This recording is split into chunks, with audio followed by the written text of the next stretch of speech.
Alright everyone, well, this week's video, surprise surprise, is inspired by a movie I saw recently. Actually, it was a movie trailer. More to the point, it was a movie website. And it was actually an illustration I posted on the NAP forums just about a week or two ago, and it is for the movie National Treasure Book of Secrets. Now, what really intrigued me about this is I was looking at the website and it had the logo and everything was really cool, and I'm actually going to be doing some techniques for the actual logo in the coming weeks. But what intrigued me most was the background. And the background was just comprised of so many different size lines. There were just lines of copy from the Declaration of Independence, in that handwritten style, and they were just all had glows on them and they were all scattered in various sizes and things like that. It was really, really cool. So that's what we're going to recreate here. So in my document here, I've got just a layer with just a few lines of copy from the Declaration of Independence.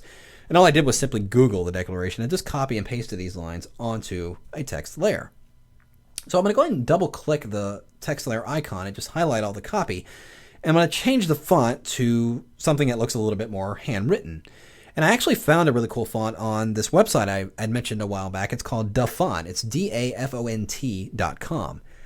It's loaded with all kinds of really cool free fonts, so check it out. Really neat stuff. Go there all the time.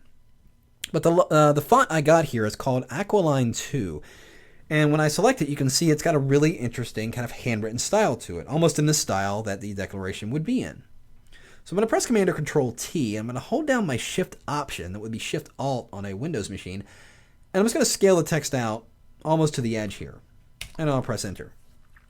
So now I've got my text. It's all set in the right style. Let's go to the next step, which is I'm going to create a custom brush for each line of copy. It's really, really cool. So to do that, I'm going to load that text layer as a selection by holding down my Command or Control key and clicking directly on the layers icon. So it loads all those layers, or everything on that layer as a selection.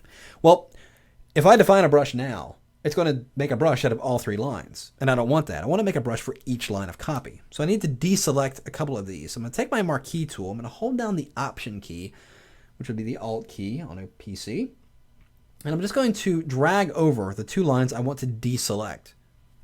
And that will just leave the top line selected.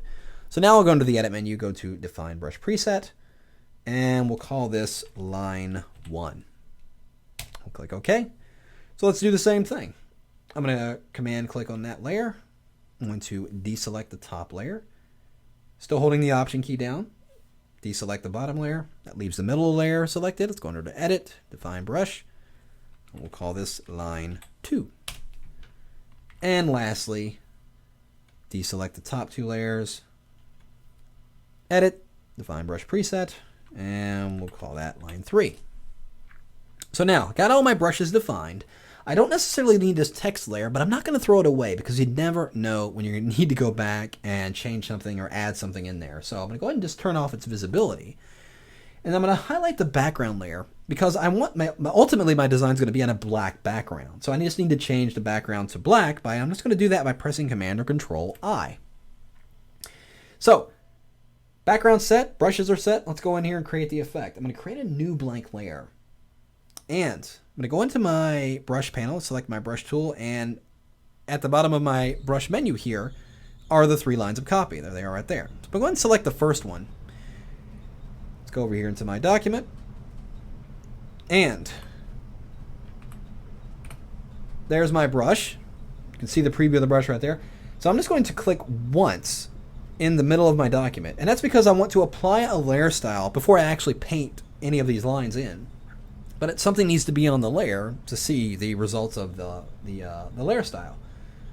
So with that text on that layer, I'm going to double click the layer icon. It will open up my layer styles panel. I'm going to add an outer glow. And I'm just going to go and leave it at that default yellow color. And I'm just going to drop the opacity just to about 65. And I'll increase the size. Yeah, let's keep it around 10. Kind of a subtle effect, but it looks pretty good. Click OK. So now that layer style is applied to the layer, but I don't want that line. As I said, I just dropped in this line of copy just so I can see the result of the layer style. So now I'm just going to select all and then press delete.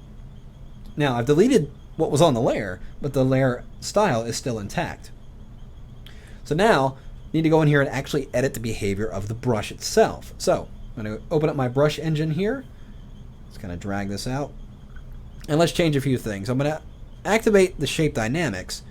And I'm going to take the size jitter all the way up. And I am in fact using a Wacom pressure sensitive pen, so I'm going to go ahead and leave my control set to pen pressure.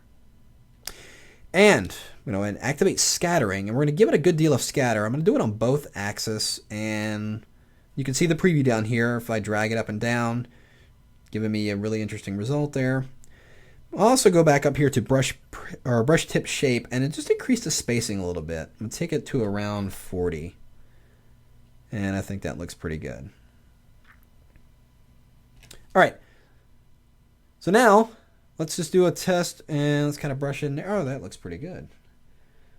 So I'm just going to start. I'm actually going to zoom out. I'm going to Option Command and the minus key to zoom out just the window, leaving the actual outer window in place. And what I'm going to do is just start at the bottom and just kind of drag downward. And you can see it drops in a lot of that copy in there. And you can see they're kind of varying sizes, and it's got the glow and everything like that happening. I'm going to undo that. I'm just going to kind of do it again, there about like that. So that's that one line of copy. Let's go ahead and do the same thing with the other lines. So I'm going to select this next one, and let's apply the shape dynamics. Increase the spacing a little bit. Now, here's something that has happened. If I go back and select this brush here, look what happened. It all went back to the normal way it was. Because when you create a custom brush, you're really going to want to save it. So it's kind of good that that happens so you can see why it's important. When you select the brush and make changes to it and then go and select a different brush, you're going to lose those settings unless you set it as a tool preset. So I'm going to go ahead, since I've already painted with that first line, I'm going to go ahead and select this next line, and let's just do what we did before. I'm going to increase the spacing. Let's activate the scattering, shape dynamics. All that looks good. Jitter, spacing, everything looks pretty good. So now, if all that's in place, I'm going to go up here into the options bar and click right here, pull out that window and go right here to New Tool Preset. And we'll call it Line Tool 2. It's line 2, so. And I can then go ahead and include the color. I'm going to go ahead and hit OK. So now, if I go back in here and paint with this one, I can even make the brush itself a little bit smaller, and it will give me a different result. I think it's going to paint some back here and do some things back there. Looks pretty cool. So, and now it's saved as a brush preset. You can see right there, where'd it go? Line tool. So if I go back and create another brush or go and create another line brush, make sure you save it as a tool preset so you'll always have it available. But you can see the really cool result we're getting all through a brush preset. So if I wanted to add one more element to this, I'm going to go and highlight that background layer. I'm going to create a new layer above it. And let's go over here and get kind of an orangish reddish color. And what we're going to do is give the background just kind of a center gradient so that the logo itself will be able to center on. So I'm going to get my gradient tool here using the radial gradient. And of course using this second one right here, which is the foreground to transparent. And on that blank layer, I'm going to hold down my shift key and just drag out from the center just a little ways. And you can go either left or right, it doesn't matter. And that will give me that cool gradient there. So if I zoom in here, you can see how cool that text is looking.